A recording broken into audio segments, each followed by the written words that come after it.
শপথ করে আপনাদের সামনে লেগে হাত উঁচু করে আমি বলতে চাই, আমি সম্মানের জন্য রাজনীতি করি, অর্থবিত্ত করার জন্য আমি রাজনীতি করি না। আমি কখনো সেই অর্থবিত্তের জন্য রাজনীতি করব না। গাজী সাহেব তার বউকে তারাবাবু শহর মেয়র বানিয়েছে, তার ছেলেকে যদি আইনি ব্যবস্থা থাকতো তাহলে এবার তার উপজেলা চেয়ারম্যান বানাতো।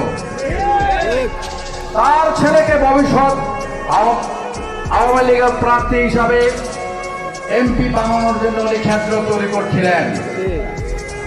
আজকে আমি আপনাদের কাছে একটা কথা স্পষ্ট করে বলতে চাই, আমি আমার পরিবারের কাউকে আমার রাজনৈতিক উত্তরাধিকার বানাবো না। আপনারাই আমার রাজনৈতিক উত্তরাধিকার,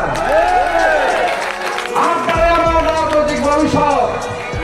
আপনাদের মধ্য থেকে এই নেতৃত্ব আসবে, সেই নেতৃত্ব সাহস করে এগিয়ে যাবেন, লড়াই করবেন, অন্যায়ের বিরুদ্ধে প্রতিবাদ করবেন, সেটাই আজকে আমাদের মূল বক্তব্য।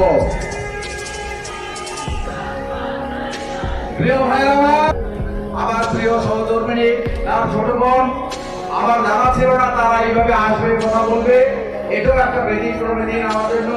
আমি জানি না আমার সহধর্মিনী কথা বলতে পারবে কিনা, না কাঁপতে কাঁপতে পড়ে যাবে, কিন্তু উনি যা বলেছেন ভালোই বলেছেন।